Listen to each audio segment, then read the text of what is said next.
Ամբողջ պետական ապարատի զգալի մասը չէ։ Բայց դուք չեք թողում է հարցս վերջացնել, մեկ բառ լսում եք եւ սկսում եք այդ Դե որտեղ փորձում եք, Նարեկ ջան, որտեղ ախր փորձում եք բան անել։ Հենց բաներ եք ներկայացնում, որ ոնց որ չգիտեմ իրականության հետ ինչ աստիճան։ Դուք այդ կադրերը չեք նայել։ Նայել եմ։ Դուք այդտեղ որտեղ եք Հյուսիսային Կորեա տեսել։ Ասենք կարող գիտեք Ռոբերտ Քոչյանի նախընտրական հավաքն ա կամ չգիտեմ այնտեղ Սերժ Սարգսյանի կուսակցական որտեղ եք Հյուսիսային։ Այսինքն երբ որ դուք տեսնում եք մարդիկ դալիճում կանգնում են, դա ավտոմատ ձեր մոտ Հյուսիսային Կորեա առաջացնում։ Օրինակ երբ որ դուք խմբագրությունում ինչ որ մի առիթով կանգնում եք, դա Հյուսիսային Կորեա ձեզ հիշեցնում դրանից։ Ամեն անգամ հարցի վերաբերյալ փոխել Ռոբերտ Քոչարյան, Սերժ Սարգսյան, Նարեկ ասում է, որ Նիկոլ Փաշինյանի հավաքը Հյուսիսային Կորեայի հիշեցնում։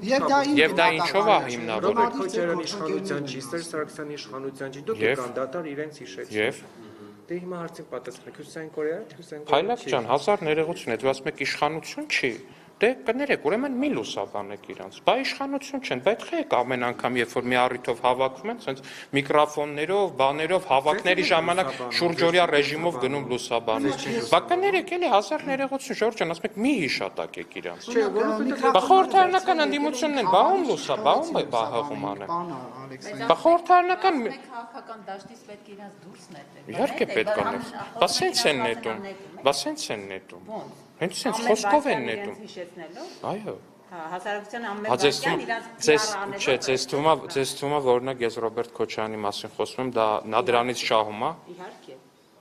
Որովհետև անդադ Ես այս հարցը ձեզ կտամ այն ժամանակ, երբ որ դուք էլ Նյուզեումում չաշխատեք Ռուզաննա ջան, ու վստահ եմ այդ ձեր պատասխանը այդ ժամանակ շատ ավելի ազնիվ կլինի։ Պարոն Ալեքսանյան, այնուհանդերձ չկա իշխանության մոտ անձի այսպես պաշտամունքի դրսևորումներ։ Նիկոլ Փաշինյանը Որտեղ է այդ պաշտամունքը դրսևորվում։ Թույլ տվեք վերջացնել։ Նիկոլ Փաշինյանին տեսնում են, թե չէ, սկսում են ծափ տալ։ Դա ինչով է պայմանավորված։ Եկեղեցի է մտնում, ծափ են տալիս, համալիրում հավաքվում են պետական կառույցների ներկայացուցիչների համաժողովին, պետական աշխատողներից ընդամենը մի հոգու են բոլորը ծափահարում, դա ինչով է պայմանավորված։ Ազգային ժողովում սուր ելույթ անում ընդդիմադիրներին բան ասում, պատգամավորներն են սկսում ծափ տալ, դա ինչով։ Ես վստահ եմ ծափահարությունների մասին ձեր այս թեզը շատ դուր կգար հատկապես բրիտանական պարլամենտի անդամներին, ովքեր ձեզ երկար դասախոսությամբ կներկայացնեին, թե ծափահարությունները, բացականչությունները ու վանկարկությունները առհասարակ քաղաքական դաշտում ինչ դեր ունեն եւ ինչ ունեն, ու օրինակ փորձեիք բացատրել բրիտանացիներին, որ օրինակ երբ որ չգիտեմ ընդդիմադիր պատգամավորները ծափ են տալիս ընդդիմության առաջնորդին, դա է անձի պաշտամունք, չգիտեմ այնտեղ, երբ որ իշխանական պատգամավորները ծափ են տալիս վարչապետին, դա է անձի պաշտամունքի դրսևորում, ես վստահ եմ ձեր այս թեզը շատ մեծ արձագանք կստանար Բրիտանիայում, օրինակ։ Որ դուք ծափահարում եք, երբ որ Նիկոլ Փաշինյանը ասում սուր ելույթ անում ընդդիմադիրներին ուղղացին, չեք դուք ծափահարում։ Քաղաքական հավանության նշանը շատ ընդունված, շատ զարգացած ժողովրդավարական պետություններում իդեպ։ Այսինքն այստեղ հարցը պրիզմայից է, եթե դուք նայում եք Հյուսիսային Կորեայի ակնոցներով, դա ուրիշ բան է, եթե նայում եք ժողովրդավարական ակնոցներով, դա լրիվ ուրիշ բան է, ձեզնից է գալիս, էլի, նկատեմ դիտողից ոչ թե հենց անձամբ ձեզնից է,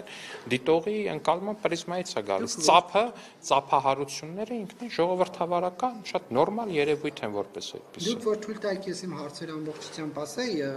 ասեք, որ դա ընդդիմության գնահատականներն եմ ձեզ փոխանցում, գոնե հիմա հեռուստադիտողի համար նշեմ, որ դա ընդդիմության գնահատականներ, եւ պարոն Ալեքսանյան, մեկ այլ հարց է, ինչպես է ստացվում, որ այս եկեղեցականների հետ կապված այդ տեղեկությունները առաջինը